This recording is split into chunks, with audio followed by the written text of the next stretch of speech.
I never thought I'd be the type of parent to cut off my own children, but here I am, 62 years old, sitting in my quiet house, and for the first time in decades, I'm not worried about my bank account being drained by the end of the month.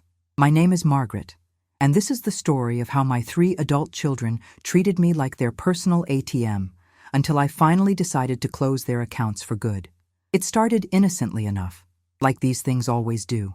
When my eldest, Jessica, graduated college in 2018, she moved back home temporarily while job hunting.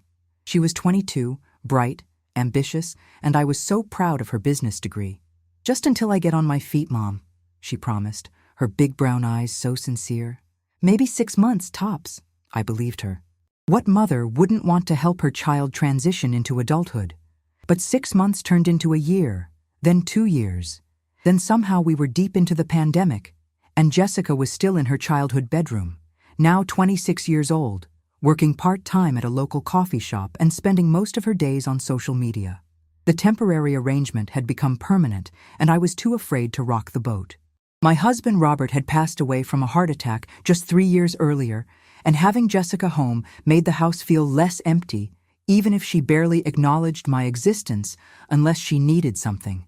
The requests started small. "Mom, can you spot me $20 for gas?" Became, "Mom, my car payment is due, and I'm short $300. Before I knew it, I was covering her car insurance, her phone bill, her credit card payments, her student loans. Every conversation began with her financial problems and ended with me writing a check or transferring money. When I gently suggest she look for full-time work or maybe take on more hours, she'd get defensive. "The job market is terrible, Mom. You don't understand how hard it is for our generation. Besides, you're retired and living off Dad's life insurance. It's not like you need all that money." That stung more than she'll ever know. Robert and I had worked our entire lives to build that nest egg. He'd put in 60-hour weeks as an electrician, coming home with aching bones and calloused hands, all so we could have security in our golden years. I'd taught elementary school for 35 years, dealing with budget cuts and increasingly difficult parents, saving every penny I could. That money wasn't just sitting there gathering dust. It was our legacy, our safety net, our peace of mind. But Jessica made me feel guilty for having it while she struggled. And maybe, deep down, I felt guilty too. Guilty that Robert and I had had it easier, that we'd bought our house when they were affordable, that we'd gone to college when it didn't cost a fortune. So I kept giving, kept enabling, kept telling myself I was being a good mother. Then my middle child, Michael, lost his job in early 2022. He was 24, had been working as a marketing coordinator for a small firm that went under during the economic uncertainty. Unlike Jessica, Michael had been independent since college, sharing an apartment with roommates, paying his own bills. I was proud of his self-sufficiency. So when he called me, voice shaking with worry, asking if he could borrow money for rent while he job hunted, I didn't hesitate. "Of course, honey," I said, already reaching for my checkbook. "How much do you need?" "Just $800 for this month's rent, Mom. I've got interviews lined up. I'll pay you back as soon as I find something." 800 became 1,600 when his roommate bailed and left him holding the bag for utilities. Then it was another 800 the next month, and another. And suddenly, Michael's job search seemed to be moving at the speed of molasses. Every time I asked about his progress, he had excuses. The market was tough. Companies weren't hiring. He was overqualified for some positions, underqualified for others. He'd had several promising interviews that led nowhere. What I didn't know then was that Michael had discovered online gambling during his unemployment. While I was sending him money for rent and groceries, he was feeding it into sports betting apps and online poker sites. I only found out months later when he broke down and confessed, begging for another loan to cover the debt he'd racked up. By then, I'd already given him over $15,000. My youngest, Sarah, was supposed to be the responsible one. At 21, she was still in college, maintaining good grades, working part-time at the campus bookstore. She'd always been my baby, the one who still called me every Sunday, who remembered my birthday and sent me sweet texts just to check in. When she called crying about unexpected medical bills after a trip to the emergency room for what turned out to be a severe panic attack, my heart broke for her. "I don't have insurance through the school anymore, Mom," she sobbed into the phone. I forgot to renew it, and now they're saying I owe $4,000. I don't know what to do. I can't focus on my studies with this hanging over me. $4,000. It might as well have been $40,000 to a college student working minimum wage. I transferred the money that same day, telling her not to worry, that her education was the most important thing. But Sarah's emergencies kept coming. Her laptop died, and she needed a new one for her graphic design classes. Another $1,200. Her car broke down and needed major repairs. $1,800. She needed money for textbooks, for art supplies, for a security deposit when she moved to a nicer apartment closer to campus. Each request came with tears, with apologies, with promises to pay me back someday when she was established in her career. And each time I gave in, because what kind of mother watches her child struggle when she has the means to help? Here's what I want anyone watching this to understand. And please, if you're a parent dealing with something similar, leave a comment and let me know I'm not alone in this. I wasn't just giving them money. I was giving them my future, my security, my peace of mind, one transfer at a time.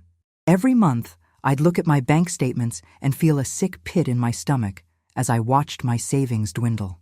Robert's life insurance money, our retirement savings, the small nest egg we'd built through decades of careful budgeting and sacrifice. It was all flowing out like water through a broken dam. But the money was only part of it. What hurt worse was realizing that my children only called when they needed something. Our conversations had become transactions. They'd start with perfunctory questions about my health or the weather, but I could hear the impatience in their voices as they worked up to their real reason for calling. Jessica would butter me up with compliments about my cooking before asking for grocery money. Michael would tell me about some promising job lead before mentioning that his car payment was due. Sarah would gush about her classes before breaking down about some new financial crisis.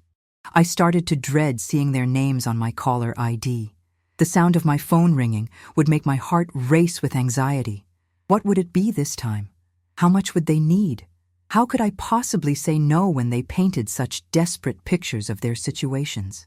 The breaking point came last Christmas. I'd planned what I thought would be a lovely family gathering. I'd spent weeks preparing, decorating the house the way Robert and I used to do together, cooking all their favorite dishes. I was so excited to have all three of my children under one roof, to pretend for a few days that we were still a real family. Jessica arrived first, and within an hour she was complaining about the house being too cold, the Wi-Fi being too slow, the guest room bed being uncomfortable. She spent most of Christmas Eve on her phone, barely participating in our traditional cookie decorating or the Christmas Eve dinner I'd spent all day preparing. When I gently asked her to put her phone away for our family meal, she rolled her eyes and said, "God, Mom, you're so dramatic. It's not like we never see each other." Except we didn't see each other. Not really. She lived in the same house, but might as well have been a ghost. We'd go days without having a real conversation. Michael showed up on Christmas morning, and I could tell immediately something was wrong. He was jittery, distracted, kept checking his phone. During gift opening, when I gave him a nice sweater I'd picked out and some cash as I always did, he barely looked at the sweater, but his eyes lit up when he saw the envelope with $500 inside. "Thanks, Mom," he said, already folding the bills into his wallet. "This is perfect timing, actually. I've got some bills coming due." Sarah was the last to arrive, driving up from college with two of her friends who she'd invited without asking me first. I didn't mind. I'd always told my kids they could bring friends home. But it felt presumptuous, especially when she immediately started complaining that there wasn't enough food for everyone and asking if I could order pizza. The final straw came during Christmas dinner. I'd spent 2 days preparing a feast. Ham, turkey, mashed potatoes, green bean casserole, homemade rolls, 3 different desserts. I was exhausted but happy, finally having my family together around the table where Robert and I had shared so many meals. But instead of conversation, I got the top of 3 heads as all my children stared at their phones throughout the meal. When I asked them to please put their devices away so we could talk, Jessica actually laughed. "Talk about what, Mom? You never have anything interesting to say anyway." The words hit me like a physical blow. Sarah giggled, and even Michael smirked a little. These were my children. The babies I'd nursed and rocked to sleep, the toddlers I'd chased around playgrounds, the teenagers I'd stayed up worrying about when they were out late. And this is what they thought of me, that I had nothing interesting to say. I excused myself to the kitchen, claiming I needed to check on dessert, and just stood there gripping the counter, trying not to cry. When I came back to the dining room, they were all on their phones again, and Jessica was showing her siblings some video that had them all laughing. For a moment, I saw them as they used to be, my beautiful children, bonded together, happy. But then I realized they were laughing without me, that I wasn't part of their circle anymore. I was just the woman who paid for their meals and their phones and their problems. After dinner, as I was cleaning up alone while they all lounged in the living room, Sarah came into the kitchen with that familiar look on her face, the one that meant she needed something. "Mom, I hate to ask, but I'm really stressed about next semester's tuition payment. The financial aid office messed up my paperwork, and now I owe an extra $3,000 before I can register for spring classes. If I can't register, I'll lose my spot in the program, and then all the money we've already spent will be wasted. $3,000. Just like that on Christmas Day, while I stood surrounded by dirty dishes from the meal I'd prepared for them and their ungrateful friends. I looked at my youngest daughter, this child I'd sacrificed so much for, who'd just watched her sister insult me at our family dinner table, and something inside me snapped. "No," I said quietly. Sarah blinked. "What?" I said. "No, I'm not giving you any more money." Her face went through a series of expressions: confusion, disbelief, then anger. "What do you mean, no? Mom, this is my education we're talking about. This is important." "And what about what's important to me, Sarah? What about my future, my security, my peace of mind?" "You're being selfish," she said, her voice rising. "You're retired. You don't have any expenses. What else are you going to do with Dad's money?" Dad's money. As if Robert hadn't worked himself into an early grave to provide for this family. As if that money wasn't meant to last me through potentially decades of retirement, through medical bills and home repairs, and all the uncertainties of growing old alone. "That money is for my future," I told her, "and frankly, I don't think any of you care what happens to me as long as the ATM keeps working." The kitchen went silent except for the hum of the dishwasher.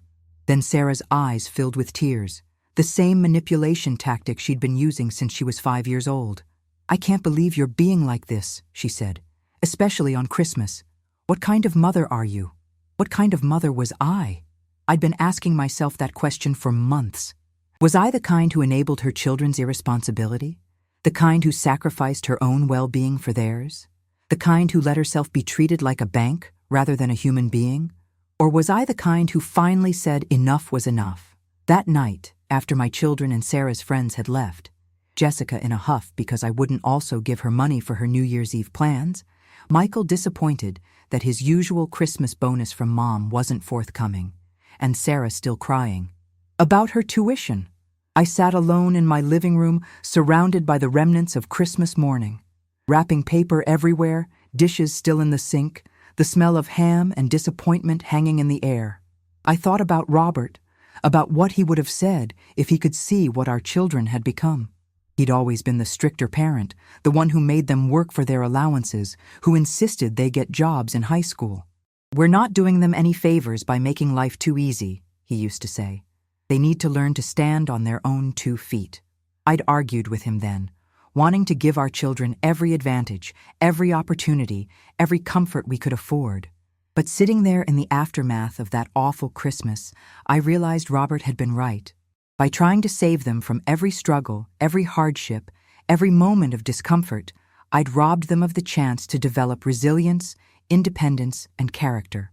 Worse, I'd taught them that my love could be measured in dollars, that my value to them was purely financial. I'd allowed myself to become not their mother, but their ATM, always available, always dispensing what they needed, never questioning whether the transaction was fair or sustainable. The next morning, I made the hardest decision of my life. I called my financial advisor and set up separate accounts that my children couldn't access or even know about.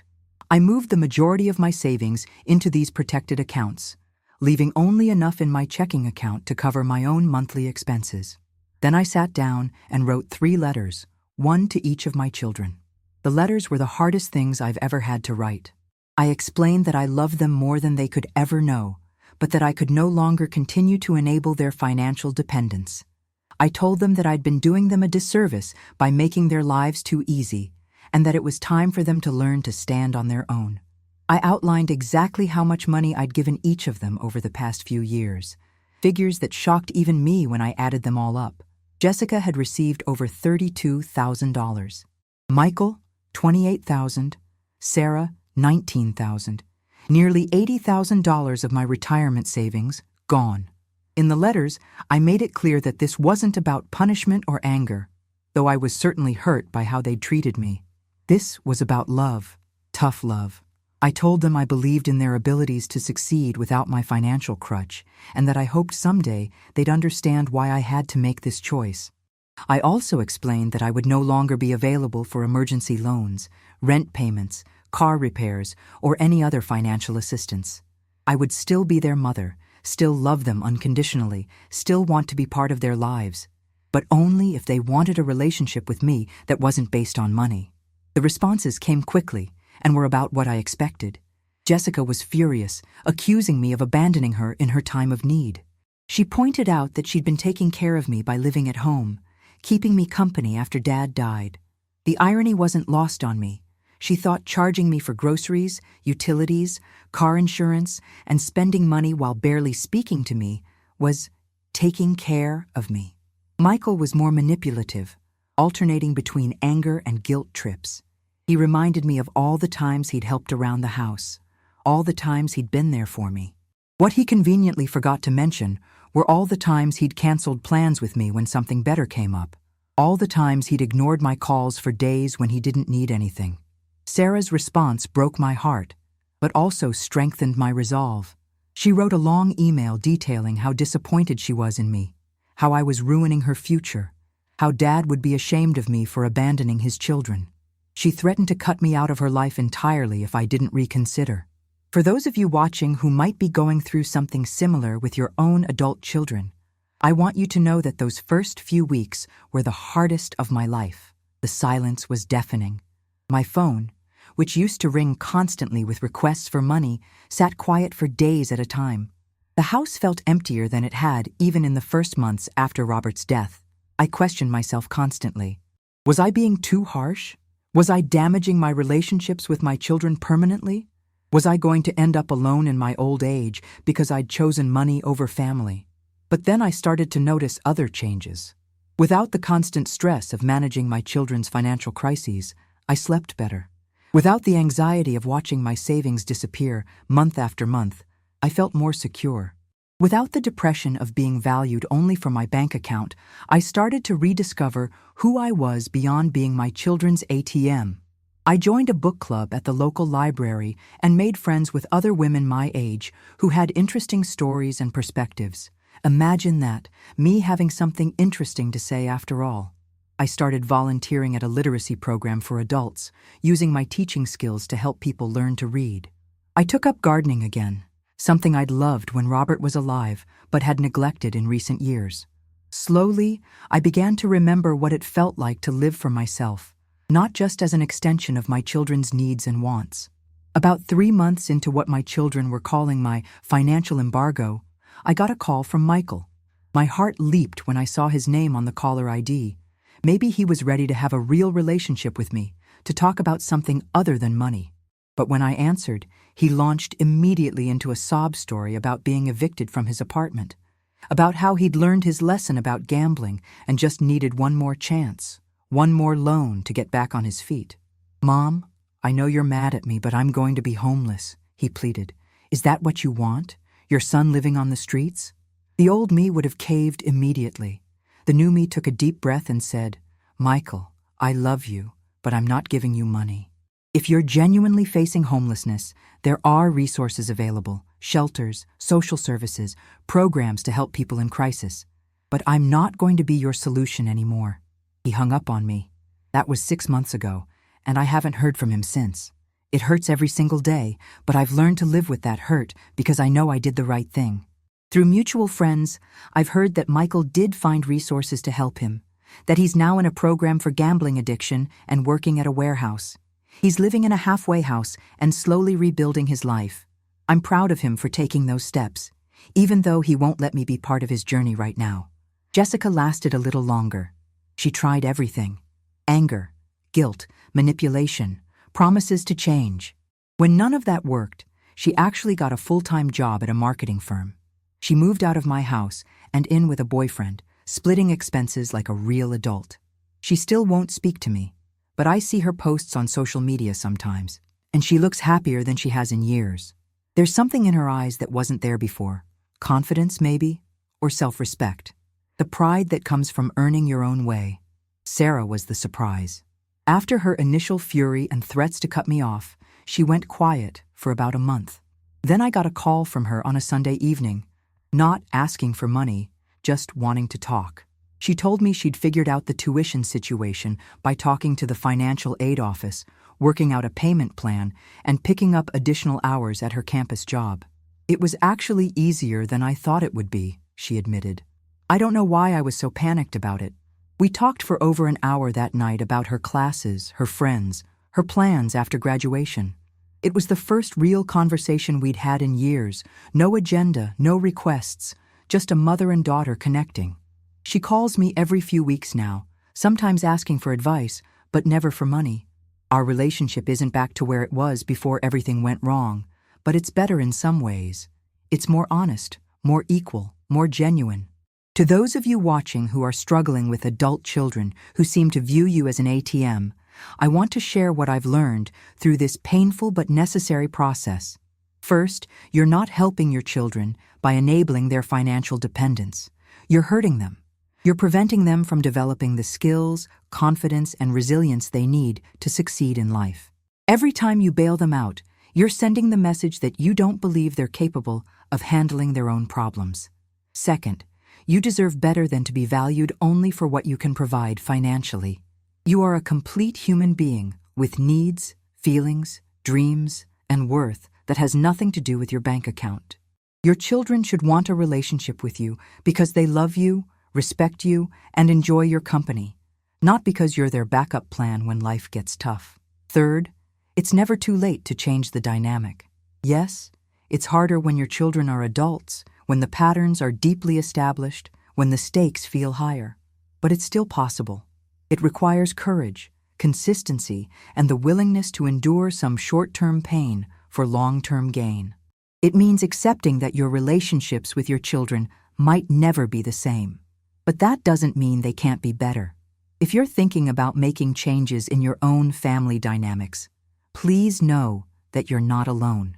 Leave a comment sharing your story, your struggles, your successes.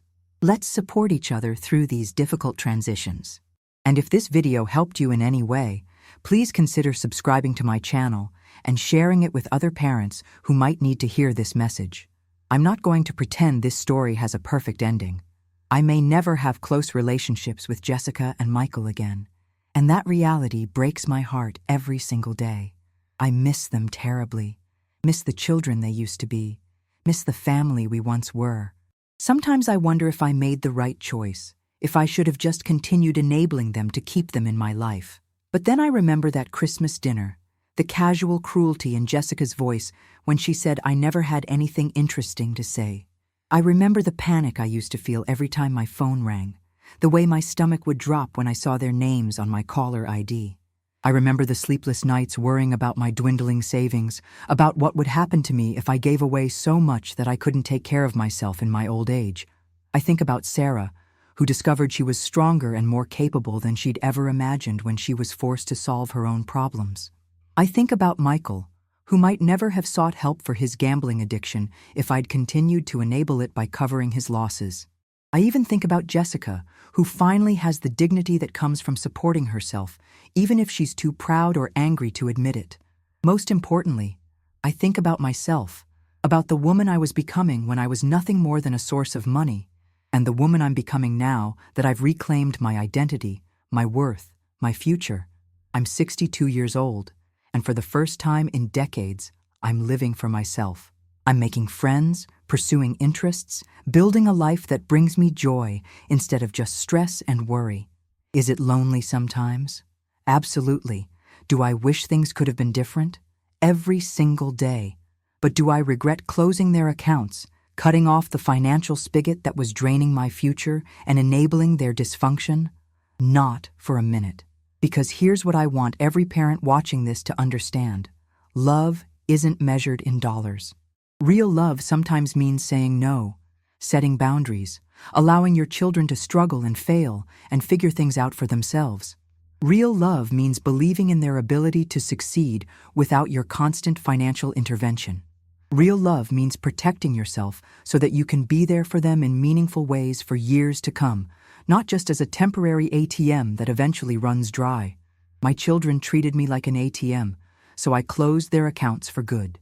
It was the hardest thing I've ever done, and also the most loving. I just hope someday they'll understand that too. If this story resonated with you, if you're dealing with similar challenges, or if you just want to share your thoughts about tough love and family dynamics, please leave a comment below. Your stories and support mean more to me than you know. And remember, you deserve to be valued for who you are, not just what you can give. It's never too late to start living for yourself. Thank you for listening to my story. Until next time, remember that sometimes the most loving thing you can do is learn to say no.